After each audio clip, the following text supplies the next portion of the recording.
안녕하세요. 저는 50대 초반의 여성입니다. 벌써 몇 년 전의 일이지만 어제 일처럼 생생하네요. 제가 사기 결혼을 당했는데 그 일이 있고 나서 저는 사람은 절대 쉽게 믿으면 안 된다는 것을 깨달았어요. 여러분도 오늘 제 이야기를 들으시고 한번 주위를 둘러보셨으면 좋겠습니다. 저는 일반 직장을 다니고 있는 회사원이에요. 30대가 될 때까지 결혼이 하고 싶다는 생각이 없었고, 일을 열심히 해서 승진을 하고 높은 연봉을 받는 게 더 좋았죠. 그리고 무엇보다 아기를 별로 좋아하지 않았습니다. 결혼을 한다고 무조건 아기를 낳아야 하는 건 아니고, 제게는 누군가를 책임져야 한다는 부담감도 너무 컸고요. 그래서 평생 동안 결혼을 하지 않고 내가 돈 벌어서 내가 쓴다는 생각으로 살았는데 저희 부모님은 그러지 않으셨나 봐요. 부모님은 이제 연세도 많이 드셔서 그런지 주위 사람들은 벌써 손주 본다며 얼른 결혼을 하라고 매일같이 잔소리를 하셨습니다. 제가 외동딸이라 부모님께서는 저에게만 잔소리를 할 수밖에 없었죠. 그럴 때마다 부모님에게 결혼 생각이 없다고 말을 했어요. 게다가 부모님도 제가 싫은 건 억지로 시키지 않으시니까 딸이 하기 싫다는 건 이해하실 줄 알았어요. 그런데 갑작스럽게 저희 아빠가 몸이 편찮으시게 되었습니다. 거동도 불편하시고 휠체어를 타고 다니셔야 했는데 의사 선생님께서는 살 날이 얼마 남지 않으셨다고 하시더라고요. 그 말을 들으니까 아빠가 이 세상에 없다는 것이 실감이 나지 않더라고요. 어제만 해도 같이 재밌게 대화했던 아빠가 이제 없어질 수도 있다고 생각하니 눈물이 흘렀습니다. 그런데 저희 아빠는 죽기 전 마지막 소원으로 제가 결혼하는 걸 보고 싶다고 하시더라고요. 같이 손잡고 결혼식장을 걷는 건 바라지도 않으니 사위 얼굴이라도 보고 죽고 싶다고 했습니다. 아빠가 그렇게 간절히 원하니까 이번에는 함부로 거절할 수 없더라고요. 사위 얼굴도 보지 못하고 세상을 트면 아빠가 너무 많이 슬퍼할 것 같아 저는 결혼을 하기로 마음을 먹었습니다. 시간은 3개월밖에 없었고 저는 그 당시 남자친구가 있었어요. 저랑 동갑이었는데 또래에 비해 말도 성숙하게 잘하고 어른스러워서 제가 많이 의지했거든요. 늘 저한테 결혼하자고 매달리긴 했지만 제가 늘 거절하고 있었죠. 지금 남자친구라면 결혼을 해서 좋은 부부가 될 것 같았기에 전 남자친구와 결혼을 하기로 결심했습니다. 남자친구는 너무 좋아했고 아빠에게 사위를 소개시켜 주었죠. 아빠는 남자친구에게 저를 잘 부탁한다고 말을 했고 마음 편히 눈을 감으셨습니다. 결혼 생각이 전혀 없던 제가 아빠의 마지막 부탁으로 마음을 돌렸고 급하게 3개월 만에 결혼을 하기로 정한 거예요. 그렇다고 해서 제가 이 사람을 사랑하지 않는 것도 아니었습니다. 누구보다 사랑했고 평생 함께 할 수 있을 것 같은 기분이 들었어요. 저와 남자친구는 친구의 소개로 만났는데 처음부터 마음에 들었습니다. 원래 사람은 대화를 해보면 상대방을 대충 파악할 수 있잖아요. 그런데 남자친구는 저와 동갑임에도 불구하고 행동도 어른스럽고 듬직하더라고요. 항상 저희 커플은 유익한 대화를 나누었어요. 남자친구는 부모님이 일찍 돌아가셔서 힘든 일을 일찍 겪어서 일찍 철이 들었다고 했죠. 그런데 이 사람과 딱 한 번 헤어질 뻔한 적이 있었어요.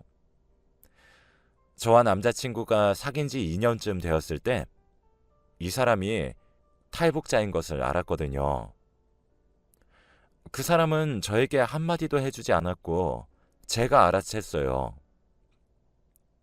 하루는 우연히 제가 남자친구 휴대폰을 보다가 탈북자들이 있는 카페에 가입을 했더라고요. 한 번도 저한테 말해준 적이 없는데 이런 식으로 알게 되니까 왠지 저를 속인 것 같고 배신감이 확 들더라고요. 그래서 대뜸 남자친구에게 화를 불같이 내면서 이게 뭐냐고 했죠. 남자친구는 처음엔 당황하는 것처럼 보였지만 차근차근 저한테 설명해 주었습니다. 숨긴 건 아닌데 물어보지 않아서 말하지 않았대요.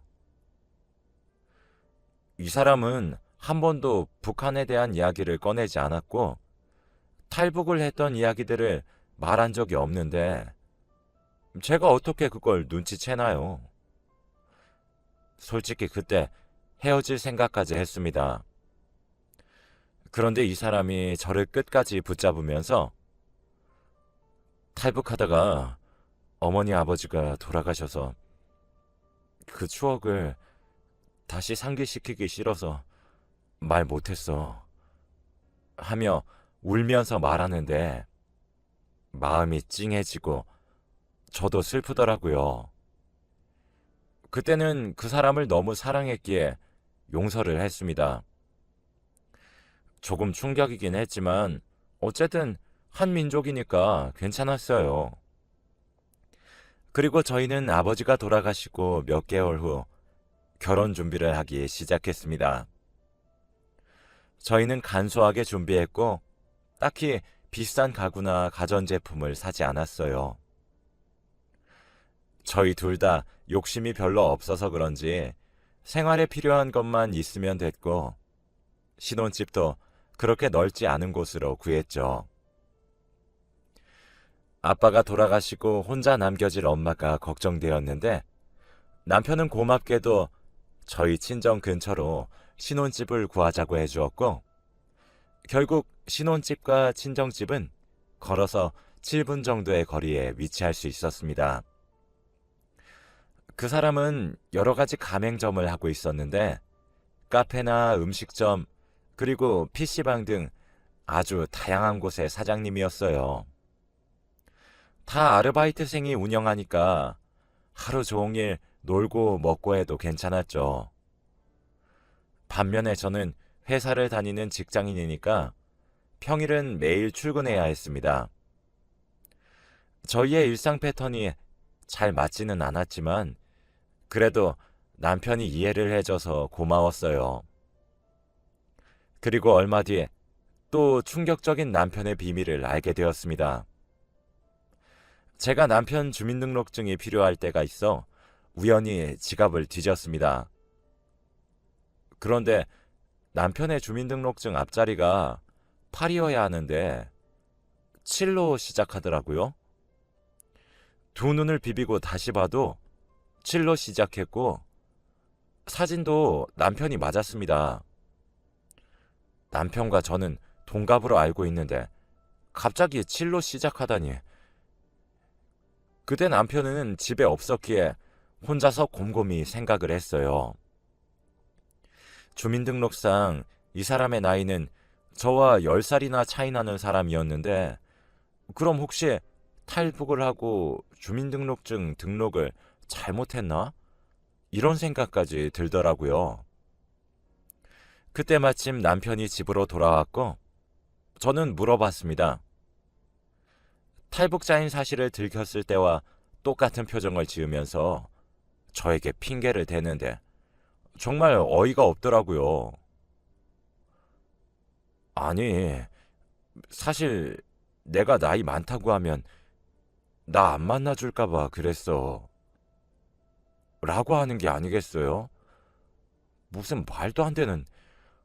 저는 몇 년 동안 이 사람이 저랑 동갑인 줄 알고 또래보다 성숙하다고 생각했는데 나이가 저보다 10살이나 많으니까 성숙할 수밖에 없었던 거죠. 어떻게 이럴 수 있나요? 그 사람은 제가 어이없어 하는 걸 알고는 내가 미안해. 그래도 우리 사랑은 변하는 거 없어. 라고 하며 울먹거리며 말하더라고요. 우는 얼굴에 어떻게 화를 내나요? 그때 저는 또 바보같이 그 사람을 용서했습니다. 이 사람이 얼마나 저를 좋아했으면 이렇게까지 거짓말을 치는 건가 싶으면서 화해했죠.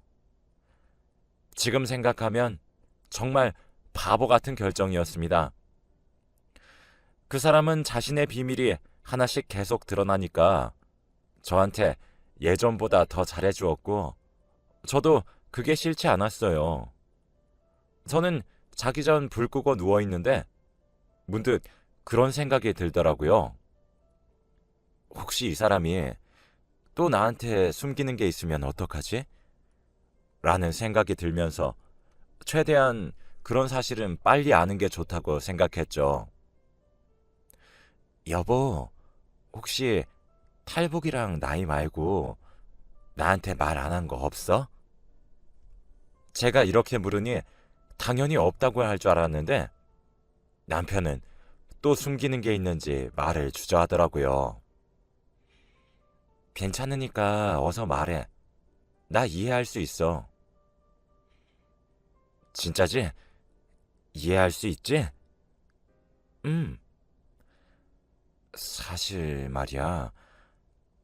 나 결혼 전에 친구가 돈 좀 빌려달라고 하길래 대출 받아서 돈 좀 빌려줬어. 그래서 지금 그 대출금 갚는 중이고. 다른 것도 아니고 돈 문제까지 저한테 숨길 줄은 몰랐는데 정말 충격이었습니다. 남편 말로는 은행 대출까지 해서 돈을 빌려줬는데 그 친구는 돈을 가지고 도망쳤다고 했고 아직까지 연락이 없다고 합니다. 빌려준 액수가 좀 커서 혼자 갚고 있다고 했고 말하면 혹시 제가 걱정할까봐 선뜻 말을 하지 못했대요. 제가 아무 말도 하지 않으니까 남편은 심각성을 깨달았는지 여보, 걱정하지 마. 3개월이면 다 갚아. 라고 하더라고요. 그래도 그 말을 들으니까 조금 안심이 되기도 했고 이 사람이 워낙 착해서 이곳저곳에 정을 많이 줘서 이런 일이 생긴 거라고 자기 위안을 했어요. 지금 생각해도 정말 바보 같았네요. 아무튼 남편의 비밀은 여기서 끝난 줄 알았습니다. 더 이상 알게 되면 제가 알던 남편이 아닐 것 같았거든요. 그리고 다시 저희는 일상으로 돌아왔습니다. 달라진 건 없었어요. 단지 남편이 저에게 돈을 갚는다고 한 날부터 일을 열심히 해야겠다고 생각을 한 건지 매일 아침 출근하고 저녁에 퇴근합니다. 아르바이트생을 쓰면 돈을 못 모으니 자기가 하겠다나 어쩐다나 하면서요. 다시 그렇게 일상으로 돌아왔는데 하나 또 이상한 일이 생겼습니다. 왜 항상 뭐든지 괜찮아지려고 할 때쯤 무슨 일이 생기는 건지. 근데 이번에는 남편의 비밀이 좀 심각했습니다. 항상 일을 하고 오면 남편이 어디서 씻고 오는지 비누 냄새가 폴폴 났거든요. 늘 집에서 씻고 자고 하는 사람이 퇴근을 하고 오면 피곤한지 씻지도 않고 바로 잠에 들었고 저와 이야기하는 시간도 줄어들더라고요. 그래서 이 사람이 혹시 다른 여자가 생긴 건가 하면서 의심을 하기 시작했습니다. 갑자기 새벽 일찍 나가서 일을 한다는 것도 수상하기도 했고 퇴근하고 오면 비누 냄새가 대놓고 나는 것도 이상하기도 했죠. 저는 이 사람과 이혼까지 생각하고 미행을 하기 시작했습니다. 남편이 출근할 때 몰래 뒤따라가서 어디 가는지 확인했죠. 그런데 이 사람이 가는 곳은 정말 충격적이었습니다. 바로 공사장이었거든요. 저는 이 사람이 이제 건물까지 세웠나 싶어서 노동자들한테 간식도 사주고 총괄도 하는 그런 일을 하러 간 줄 알았어요. 그래서 근처에서 간식거리 좀 사서 내조 좀 할까 싶었죠. 그래서 간식을 사서 공사장으로 들어갔는데 남편이 보이지 않는 겁니다. 샅샅이 뒤졌는데 멀리서 김수종 씨, 그렇게 하면 안 된다니까 하며 제 남편의 이름을 부르더라고요. 저는 소리가 들리는 쪽으로 가서 보니 남편은 그곳을 총괄하는 사람인 것 같은 분에게 혼인하고 있었습니다. 남편은 안전모를 쓰고 작업복을 입은 채 건물을 짓고 있었고 양복을 입은 사람들에게 혼인하고 있었죠. 저는 그 모습을 보고 너무 놀라서 양손에 쥐고 있던 간식거리들을 땅바닥으로 떨어뜨렸고 그 소리에 그곳에 있던 사람들은 다 저를 바라보았죠. 물론 제 남편도요. 정말 그때의 기분은 말로 표현할 수 없을 정도입니다. 뒤통수를 세게 맞은 건 기본이었고 제가 알고 있던 사람이 아니니까 온몸에 소름이 돋았어요. 이건 사기 결혼이라는 것밖에 생각이 나지 않더라고요. 남편은 제가 당황해하는 모습을 보고 급하게 내려와서 제 손목을 애절하게 붙잡으며 여보, 내 얘기 좀 들어봐, 어? 라고 했고 저는 아무 소리도 들리지 않았습니다. 도대체 저는 누구랑 결혼한 걸까요? 무슨 양파도 아니고 까도 까도 계속 나오는 그의 비밀을 보니까 숨긴 얘기가 더 많을 것 같더라고요. 들어보니 많은 가맹점을 하고 있던 사장도 아니었고 그냥 공사장에서 일하는 일용직이었습니다. 제가 바보 같았어요. 그날 이후로 저는 그 사람에게 모든 신뢰를 잃었습니다.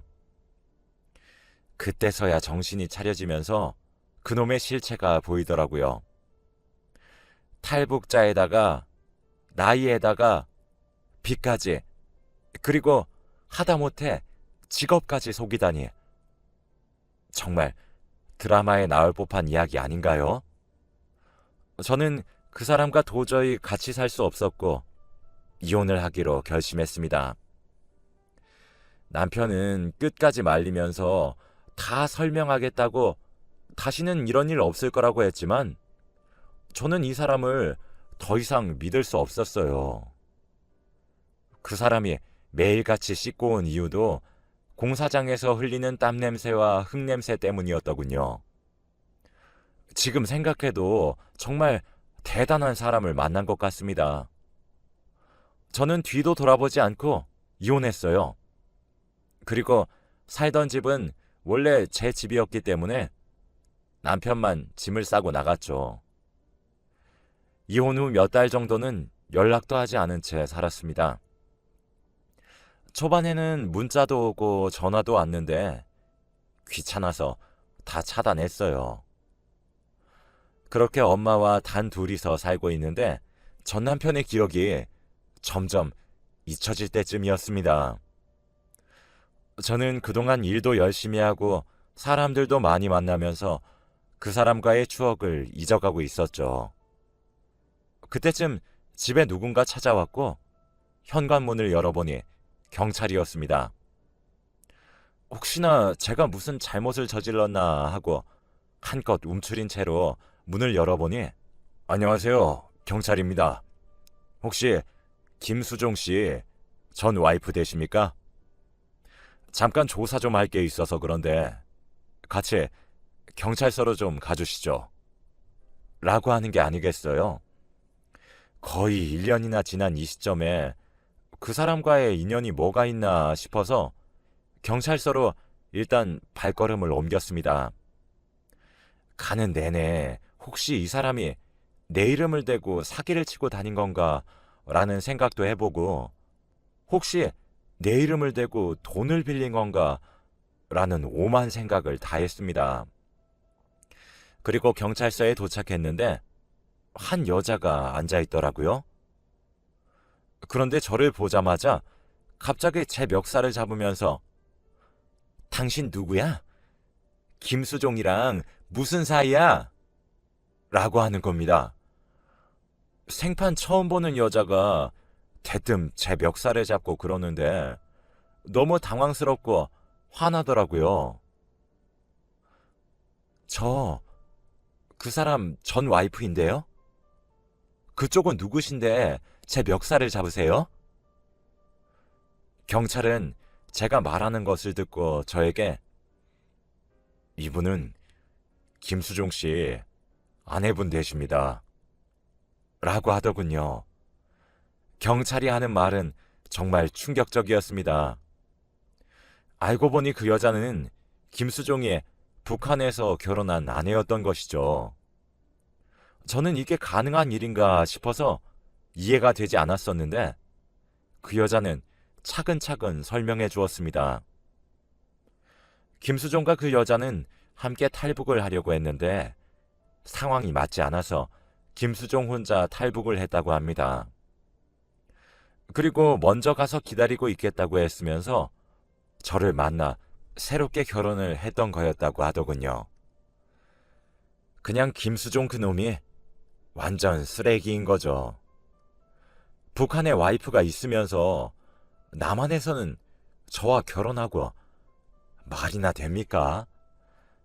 경찰도 이런 경우는 자기들도 처음 본다면서 당황해했어요.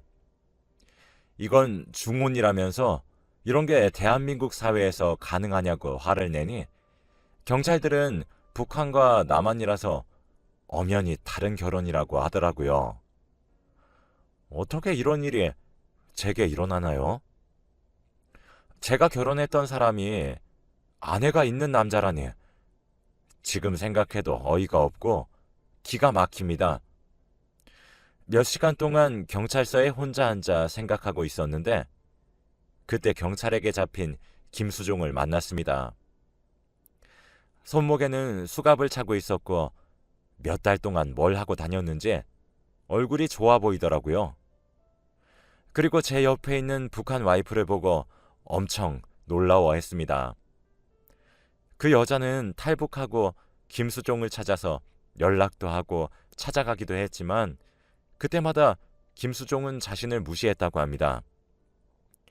그리고 새로운 와이프가 생긴 걸 보고 화를 참을 수 없었다고 해요. 그 여자는 제가 애초부터 와이프 있는 사람과 결혼을 한 불륜녀로 오해해서 멱살을 잡았다고 합니다. 결국엔 제 사정을 들으시고 허리 굽혀 사과하셨어요. 그런데 문제는 김수종이었습니다. 너무 광범위한 사기라 경찰도 어떻게 해야 할지 막막해했고 저와 그 북한 여자는 김수종이 최대한 감옥에 오래 있게 해달라고 했어요. 경찰도 사기 범위가 너무 커서 그럴 것 같다고 했죠. 그리고 조사를 하는 과정에서 하나 더 알게 된 사실이 있었어요. 그 사람이 친구한테 돈을 빌려줘서 3개월 안에 갚는다고 했던 거 있잖아요. 그건 자기가 일한 돈으로 돈을 갚아왔던 게 아니었고 제가 일한 돈으로 갚아왔던 거였어요. 왜 그 생각을 못했을까요? 막노동하는 사람이 그 큰 빚을 3개월 안에 갚을 수 있다고 했을 때 의심을 해야 했었는데 결국 제 전남편은 감옥으로 갔고 그 여자와는 다시 만나지 않게 되었다고 합니다. 사람 하나 잘못 만나서 저는 이제 연애도 못하겠고 사람들도 잘 못 만나겠어요. 다정한 얼굴을 하고서 어떻게 그렇게 뻔뻔하게 거짓말을 한 건지 지금 생각해도 참 대단한 일이었습니다. 여러분들도 저 같은 일이 일어나지 않으셨으면 좋겠어요. 사람 만날 때 다들 조심하십시오. 제 이야기는 여기까지입니다. 들어주셔서